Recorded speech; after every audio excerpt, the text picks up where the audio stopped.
English నేర్చుకుని అనర్గళంగా మాట్లాడాలనుకుంటున్నారా? అయితే వెంటనే కాల్ చేసి రిజిస్టర్ అవ్వండి. నమస్తే రమగారు. నమస్తే జయ. రమగారు, మనకి కొన్ని దేవాలయాల్లో నిమ్మకాయలో దీపం పెడుతూ ఉంటారండి. దీనికి ఏమైనా ప్రత్యేకమైన కారణాలు ఉంటాయా? అంటే ఏ ఫలితం కోసం నిమ్మకాయలో దీపం పెడుతూ ఉంటాం? దుర్గాదేవి అనుగ్రహం కోసం పెడతారు. ఆహా. నిమ్మకాయ దీపం మామూలు సమయాల్లో వాటికంటే కూడా రాహుకాలంలో పెట్టడం విధానం. అవును. ఈ రాహుకాలం అంటే ఇది ఎప్పుడు వస్తుంది? రోజుకి ఒక టైం ఉంది. మంగళవారం 3 నుంచి 4:30 దాకా సాయంకాలం, ఓ పావు గంట 10 నిమిషాలు అటు ఇటుగా ఉంటుంది, 3 to 4:30. శుక్రవారం 10:30 to 12. ఈ 2 రోజుల్లోనే ప్రత్యేకంగా మనం దుర్గాదేవి కోసం పెడతాం. దీంతోపాటు అష్టమి నాడు పెట్టచ్చు. అష్టమి ఏ వారమైనా సరే, అష్టమి ఏ వారమైతే ఆ వారానికి సరిపడిన రాహుకాలంలో చూసి పెట్టుకోవచ్చు. కానీ ఎక్కువగా ఇది మన ప్రాంతపు సాంప్రదాయంగా కనపడదు చేయ. తమిళనాడులో బాగా పెడతారండి. కామాక్షి దీపం అని పెడతారు. అక్కడ పైగా రాహుకాలం వాళ్ళు పాటిస్తారు. అవును. మనకి రాహుకాలం పాటింపు మన దగ్గర ఉండదు. మనం వర్జ్యం పాటిస్తాం. వర్జ్యం ఎప్పుడుంది అని చూస్తాం. అవును. వర్జ్యం చూసుకుని పనిచేయటం మన విధానం. క్రమంగా ఏమైందంటే గ్లోబలైజేషన్లో భాగంగా ప్రపంచ దేశాలను వదిలిపెట్టినా మన రాష్ట్రాల్లోనే కొన్ని పద్ధతులు, అక్కడి నుంచి ఇక్కడికి వచ్చిన వాళ్ళు, మా పక్కింట్లో నువ్వు మీ అమ్మగారి పుట్టిలు మద్రాసు, అట్లా వాళ్ళు పాటిస్తారు. నువ్వు చెప్తావు, అబ్బో రాహుకాలం, ఎందుకంటే మీరు రాహుకాలను వెళ్ళారు అందుకే మీ పని అవ్వలేదంటే నా బుర్రలో అది ఫిక్స్ అవుతుంది. నేను మెల్లిగా రాహుకాలాన్ని పాటించడం మొదలు పెడతా. క్రమంగా మా ఇంటి సంప్రదాయం కింద మారిపోతుంది. జనరల్గా చాలా విధానాలు ఇలాగే వస్తాయి. వీటిలలో ఆహారపు అలవాట్లు, ఆహారపు విధానాలు, పూజలు, పండగలకు చేసేవి, కొత్త బట్టలు కట్టుకోవటాలు, ఇలాంటి వ్యవహారాలన్నీ కూడా ఏమనాలి, ఆధ్యాత్మికమైనవి, ధార్మికమైన విషయాలన్నీ కూడా ఇతరుల నుంచి మనం కాపీ చేసేవి, నేర్చుకునేవి, అలవరుచుకునేవి ఎక్కువగా ఉంటాయి. వాట్లల్లో మనకి వచ్చిన వాట్లలో రాహుకాల దీపం ఒకటి.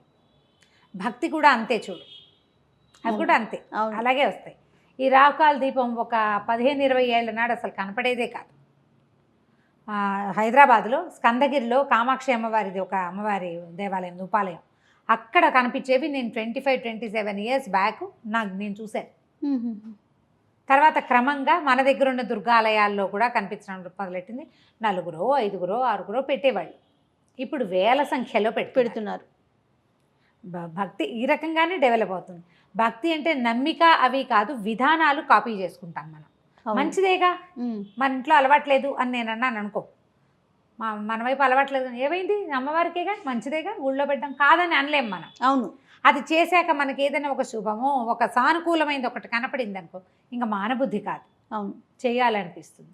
బోల్డ్ అని విధానాలు ఉన్నాయి దానికి. శుక్రవారం కానీ మంగళవారం కానీ రాహుకాలంలో అమ్మవారి సన్నిధిలో దీపం పెట్టుకోవచ్చు. ఒక్క దీపం నుంచి 9 దీపాల వరకు ఒక దీపం పెడతారు. ఒకే నిమ్మకాయ ఒక డిప్పలోనే, ఆ నిమ్మ డిప్పలు వెనక్కి తిప్పి దాంట్లో ఆవునేతి దీపాన్ని వెలిగించటం ఒక పద్ధతి. నువ్వుల నూనె వెలిగిస్తే మంచిదని మొన్న మధ్య ఎవరో చెప్పారు నాకు. సరే, మనకు ఒకటి తెలుసు, స్వధర్మ నిధనమే మంచిది, ఎందుకు వచ్చిన గోల, కొత్త ఐడియాలు తీసుకోకూడదు అనుకున్నా. కానీ నేను ఒకటి తర్వాత 3 దీపాలు పెడతారు, 5, 9 పెడతారు. 9 దేవాలయ నియమంగా చెప్తారు. 9 పెడతారు. 9 డిప్పలు. 9 డిప్పలు పెడతారా? ఓకే. ఓ 5 కాయలు కోసి అదేలే 5ని 10 డిప్పలు తీసేసి ఒక డిప్ప పక్కన పెట్టేస్తారు. మిగతా వాటిలలో ఈ డిప్పలు వెనక్కి తిప్పిన డిప్పల్లో పెడతారు. ఒక చోట ఒక దేవాలయంలో అయితే అసలు డిప్ప వెనక్కి తిప్పకుండా నిమ్మకాయ కట్ చేయటం, దాని మీదే ఆవునేతి దీపాన్ని ఒత్తిని ఆవునేతిలో నానబెట్టారు, అది ఎత్తి పెట్టారు. ఓకే. చాలామంది ఎట్లా చేస్తారంటే విధానాలు ఒకళ్ళనొకళ్ళు కాపీ చేస్తాం కదా. ఈ నిమ్మకాయ రసం పిండేస్తారు, దాన్ని పారవేయకుండా ఆ నిమ్మ రసంతో పులిహార చేసి నివేదన పెడతారు. అమ్మవారు ఎట్లాగూ మన పసుపచ్చన్న ఇష్టం, హరిద్రాన్నైక రసిగా అని చెప్తారు లలితలో. ఆవిడకి హరిద్రాన్నం అంటే ఇష్టం, పసుపు అన్నం అంటే పులిహోర ఇష్టం. నిమ్మకాయ పులిహోర అమ్మవారికి నివేదన, రసం పారేయక్కర్లేదు, అది కూడా అమ్మ సేవలోనే వినియోగింపబడుతుంది. కాబట్టి మనం ఇలా పెట్టుకోవచ్చు. రమ్మగారు, దేవాలయాల్లోనే వెలిగించాలా, ఇంట్లో కూడా పెట్టుకోవచ్చా? ఇంట్లో కూడా పెట్టుకోవచ్చు. ఆ సమయంలో పెట్టుకోవచ్చు. మనం ఎట్లా అంటే అప్పటిదాకా అభోజనంగా ఉండి, శుక్రవారం 10:30 దాకానే కదా, 10:30కి మనం ఇంట్లోనే ఓ చిన్న పీట ఏదైనా ఒక ప్రత్యేకంగా అట్టి పెట్టుకోండి. పద్ధతులే, తమిళనాడు సాంప్రదాయాలే, వాళ్ళంతా ఇట్లాగే చేస్తారు. అవును. పీట మీద చక్కగా ముగ్గేసి నిమ్మకాయలు పెట్టడానికి వీలుగా ఏర్పరచుకుని ముగ్గు మీద ఈ 9 ఇవి పెట్టుకోవటం. 9 చెప్పాక 3, 5 ఎన్నైనా పెట్టచ్చని మనం ఏదైనా ఒకటి అలవర్చుకుంటే ఇంకా దాన్ని కంటిన్యూ చేసుకోవాలి ఓకే. ఒక పద్ధతి ప్రకారం. ఇదేంటంటే మనకి జాతకాల్లో రాహుగ్రహానికి ఇబ్బందులు ఉన్నప్పుడు రాహువుకి అధిష్టాన దేవత దుర్గ, అందుకోసం ఆమెని ఆరాధించడం కోసం దుర్గా స్తవం చదువుకోవటం. దుర్గా ద్వాత్రింశమాల ఒకటి ఉంది, 32 నామాలు ఉన్నది. దుర్గా దుర్గార్తిసమని దుర్గాపద్వినివారిణి, మంచి శ్లోకం. అన్నీ దుర్గ దుర్గ దుర్గ దుర్గ వస్తాయన్నమాట. అట్లాంటివి చదువుకుని దీన్ని వెలిగించుకోవటము. తర్వాత ఈ నిమ్మకాయతోటో ఇంకో దేనితోటో ఒక పులిహార చేసి అన్న నివేదన చేయటము, దాన్ని బాగా ప్రసాదాన్ని పంచటము దాని నియమం. అది ఇప్పుడు శుక్రవారం మంగళవారం అయితే మధ్యాహ్నం 3 గంటలకి, అప్పటిదాకా భోజనం చేయకూడదు, అన్నం తినకుండా ఉండాలంటారు. 3 గంటల నుంచి 4:30 దాకా. కానీ నేను చాలా చోట్ల గమనించింది ఏంటంటే మంగళవారాలు దేవాలయాల్లోనూ, శుక్రవారాలు ఇంట్లోనూ పెట్టుకుంటారు. ఓహో. శుక్రవార రాహుకాల పూజ లక్ష్మీదేవికి కూడా ప్రీతికరమని ఒక చోట వింటున్నాం ఇవాళ రేపు. కానీ ఎప్పుడైనా రాహుకాల పూజ అంటే రాహు సమయంలో పెట్టుకుంటేనే జపిస్తే అది దుర్గాదేవికి చెందుతుంది.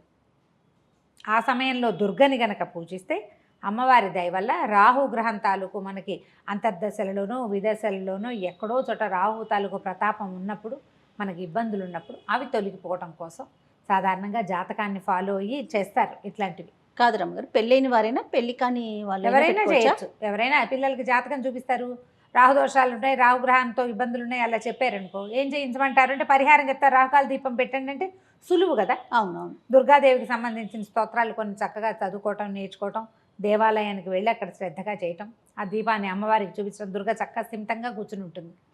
అమీర్పేటలో ఉన్న దుర్గా అమ్మవారి దేవాలయంలో అయితే మంచి హడావిడిగా ఉంటుంది. అవును అవును. బాగా ఫుల్ టైం. అప్పుడు ఏంటంటే మనకి దేవాలయంలో అయితే ఏంటంటే చక్కగా అర్చన చేసుకునే అవకాశం, సాంగంగా పూజించుకునే అవకాశం లభిస్తుంది. మనం ఇంట్లో అయితే ఏంటంటే మనకి చేతొచ్చిన పూజ చేస్తాం. అవును. సాంగ పూజ ఎట్లా కుదురుతుంది. దేవాలయంలో అయితే అర్చక స్వామి ఎవరో ఉంటారు, వాళ్ళు చక్కగా అన్నీ చెప్తారు, ఒకదాని వెనకాల ఒకటి ఏం చేయాలి లైన్ ప్రకారం మనకే వచ్చి చేసుకోగలిగితే అది ఏమీ రాదయ్యా. మనకి గుళ్ళోకి వెళ్ళలేం, ఇంట్లో చేసుకోవాలి. చక్కగా దండం పెట్టుకోండి, దీపారాధన ఒక మామూలు దీపారాధన చేసుకున్నాక అప్పుడు ఈ రాహుకాల దీపాన్ని వెలిగించి దుర్గాదేవికి సంబంధించిన ఏ స్తోత్రాన్నైనా మనం చదువుకోవచ్చు. చదువుకుని పళ్ళు పాలు, తర్వాత ఇంట్లో ఉంటాం కాబట్టి పానకము వడపప్పు అలాంటివి నివేదన చేస్తే నిమ్మకాయ దీపం చాలా ఫలితం ఇస్తుందని, సమస్యలు రాహువు వల్ల వచ్చే సమస్యలు మనకి తొలగిపోతాయని చెప్తారు. ఇది ఒక మంచి ప్రయత్నం. ఇది అందరూ పెట్టాల్సిందే చేయాల్సిందే అని అనుకోవద్దు.